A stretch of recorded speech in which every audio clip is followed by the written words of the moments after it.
आज एक बेहतरीन टॉपिक बताएंगे। जितना ही सुनने आसान लगता है सुनने में, उतना ही गर्मी हो सर्दी हो ऑटोमेटिकली जिस टाइम चाहे उस टाइम ऑलरेडी ब्लड एकदम लॉस हो जाएगा। क्या हो जाएगा? जितना मर्जी उतना। आखिर इसका कारण क्या है और किन एज में होगा और किन को होगा, फीमेल मेल सारी चीज़ हम क्लियर कर देंगे एक एक करके। तो देखिए आज का मेरा टॉपिक ही यही है, जो ब्लड नाक से आखिर क्यों जाता है। सबसे पहला देखिए, इसी को इंग्लिश में क्या कहेंगे? इपिटेसिस। क्या कहेंगे? इपिटेसिस। प्रोनाउंसिएशन देख लीजिए, अगर बिहार बोर्ड वाला पढ़ेगा तो इपिटेक्सिस पढ़ेगा। क्या पढ़ेगा? इपिटेक्सिस। लेकिन अगर सीबीएसई वाला इसी को पढ़ेगा इपिटेसिस। क्या है? इपिटेसिस पढ़ेगा। नाक से खून आना, क्या आना? नाक से खून आना या खून बहना। क्लियर हो गया है। अब देखिएगा यह बंदा का कैसे कैसे खून जाएगा, जो देखिएगा यह क्या, यह पूरा आके भर जाएगा, ब्लड भर जाएगा, या तो अंदर में भर जाएगा। क्या कहें? अंदर में भर जाएगा।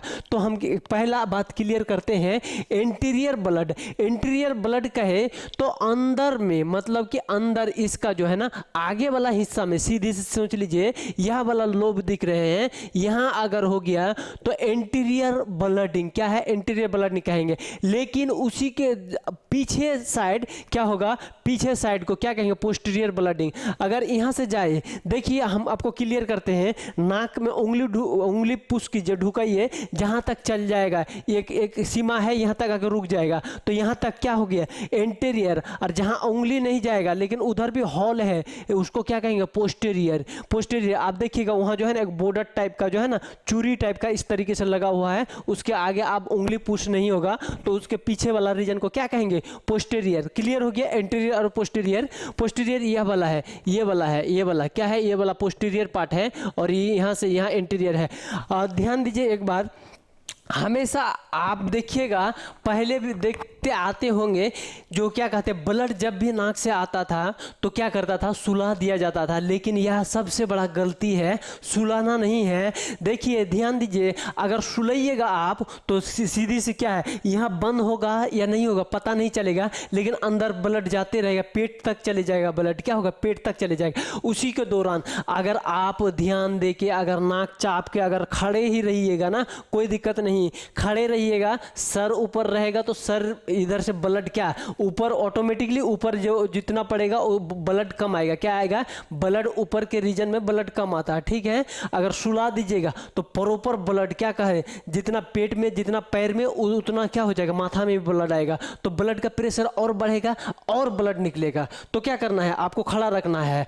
इंटीरियर में बता दिए, क्या इंटीरियर मतलब अगला वाला हिस्सा में खड़ा होकर ऐसे नाक ये करके, मतलब मुड़ी करके आपको चाप लेना है। चाप के ये वाला ऐसे यूं चापना है, दो उंगली एक साइड से, एक उंगली एक साइड से देके इस तरीके से चाप देना है ताकि पूरा बंद हो जाए। और थोड़ा सा ब्लड आके जैसे वो गड्ढा तो भर जाएगा, गड्ढा भरने के बाद ऑलरेडी ब्लड लीकेज करना बंद हो जाएगा। लेकिन आपको अगर इसी तरीके से हम लेटा दे तो ब्लड पेट मुंह से लेके एकदम खेखार तेखार में सब में आ जाएगा। क्या हो जाएगा? ब्लड आ जाएगा मुंह तक, मुंह में इतना ब्लड आ जाएगा। क्या अगर भरेगा तो इतना ब्लड आ जाएगा, तो अंदर पूरा फ्री है। लेकिन सुलाना नहीं है, सुलाइएगा तो और ब्लड जाएगा, क्योंकि ब्लड का मात्रा दिमाग में, माथा में या नाक में बहुत ज्यादा चल जाता है, प्रेशर ज्यादा पड़ता है। ठीक है। तो यहां तक क्लियर हो गया। अब देखते हैं इसका पहला एक नंबर में ही क्या देखेंगे? काउज। ब्लड आखिर लीकेज करेगा नाक से तो पहला काउज देखते हैं, ट्यूमा। या तो यह व्यक्ति को कभी ना कभी चोट लगा होगा, ये भूल रहा है। क्या है? भूल रहा है या बता नहीं पा रहा। या दूसरा में क्या है? दूसरा में इसका नाक में इन्फ्लामेशन, घाव, सूजन हो जाएगा। घाव हो जाए, सूजन हो जाएगा, चट्टा उट्टा देखिएगा। कभी नाक देखिएगा इतना बड़का उंगली रहता है, सॉरी नाखून रहता है, पकड़ के एकदम चारों तरफ ऐसे घुसा के ऐसे एकदम देता है, एकदम बम्मा साफ करके। तो उसी दौरान कहीं छोटा छोटा पतला पतला केसी का भेन होता है, खाली ठोकर लगते ही फट जाता है। क्या होता है? तुरंत ही फट जाता है। तो उसके दौरान फट गया, घाव हो गया, सूजन हो गया तो ब्लड आएगा। दूसरा रीजन हो गया। अब तीसरा रीजन देखिए, इसको अगर बीपी का बीमारी है, ब्लड प्रेशर का अगर बीमारी है, भेन में प्रेशर पड़ेगा, भेन ऑटोमेटिक फट जाएगा। या तो ड्राई रहेगा, गर्मी के दिन में जिसको बीमारी भी नहीं है उसका भी ब्लड लॉस होता है नाक से, लगभग लोगों का हो जाता है, क्योंकि नाक जिसका ड्राई है, जिसका सूखा है, तुरंत ही फट जाता है किसी का। हालांकि हम लोग में भी हो जाता है, बहुत होता है। ठीक है। उसके बाद विटामिन के की कमी, अगर शरीर में खान पान में आपके अंदर अगर कमी हो जाए, किसका कमी, विटामिन के की, यह ब्लड को थक्का करता है, रोकता है, गाढ़ा करता है। लेकिन इसका अगर कमी हो जाए, पंचुचुर हो जाएगा, ब्लड एकदम हड़हड़े लीकेज कर देगा, तुरंत फैल जाएगा, क्या करेगा, तुरंत एकदम फट के निकल जाएगा।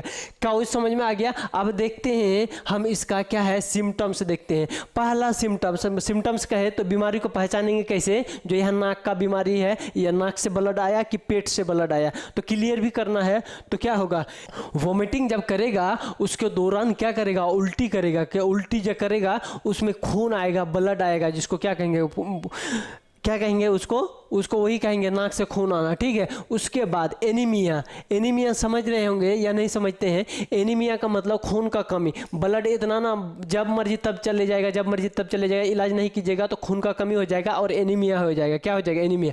अब स्टूल करने के दौरान भी क्या होता है, वह ब्लड उसमें भी काला काला पोटी के साथ साथ क्या होता है, ब्लड निकलता है। तो बता दे 3 सिम्टम्स, क्या हो जाएगा, उल्टी करेगा तो भी खून का कमी हो जाएगा, पहचानिएगा, ब्लड जाएगा किस में, स्टूल में जाएगा, तो पहचानना पड़ेगा नाक का है, क्या है, नाक का। क्लियर हो गया। अब देखते हैं इवोल्यूशन कहे तो इसको पूछताछ करना है, घटना कैसे हुआ, आम के गाछ से गिर गए, कहीं साइकिल से गिर गए हैं, कोई मार के भाग गया था, ठीक है, यह बताना होगा। उसके बाद चोट में कहे तो चोट में देखिएगा आदमी को मजाक मार पीट में या मजाक में क्या करेगा, नाखे में झाड़ देगा, क्या करेगा, यहाँ बसली रहता है, बसली तोड़ देता है, और वो बसली तोड़ देता है तो जब मर्जी तब ब्लड निकलता है, क्या करता है, जब मर्जी तब ब्लड क्या अपने आप आउटपुट हो जाता है, ठीक है। 2 बात क्लियर हो गया। अब तीसरा बात इसका, अगर क्रोनिक डिजीज है अगर लीवर में आपका, तो देखिए लीवर कितना ये बीमारी रहेगा, लीवर में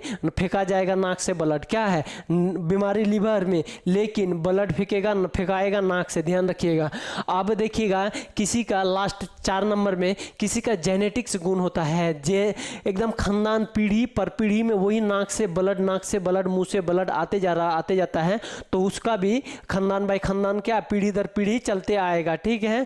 का जो नाक से आया तो कैसे खानदानी है कि आप मार खाए हैं किसी से, या किसी को पीटने के दौरान आपको खुद लग गया है, या तो क्या कहते हैं मतलब लीवर में डिजीज है। क्लियर हो गया। अब देखते हैं हम इसका test, CBC complete blood account, उसी में आ जाएगा प्लेटलेट और क्या है प्रोथ्रोम्बिन, अलग से करना पड़ेगा। क्या है प्रोथ्रोम्बिन, एक ब्लड का जांच होता है जो पता चलता है कितना देर में क्लॉट होता है या कितना मात्रा चाहिए ब्लड में, ताकि समय में क्लॉट मतलब जम जाए ब्लड, ठीक है।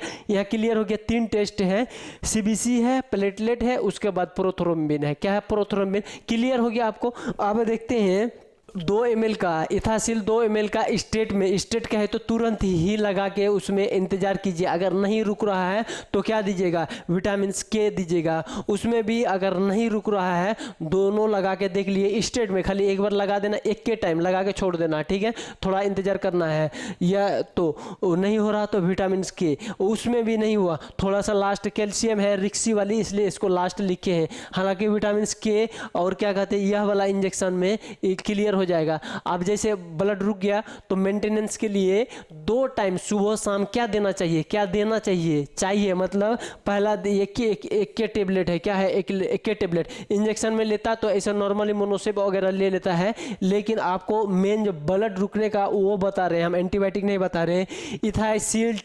इथाइसिल टी यह ब्लड को गाढ़ा करता है और ब्लड लॉस होने से क्या करता है, रोकता है। और यह बंदा अभी देखिए पूरा क्लियर ठीक हो गया है, इतना देर से नाक से ब्लड भों भों भों करके निकल रहा था, अब क्लियर हो गया। उम्मीद करते हैं आपको बहुत अच्छे से समझ में आ गया होगा। फिर मिलते हैं हम अगले वीडियो।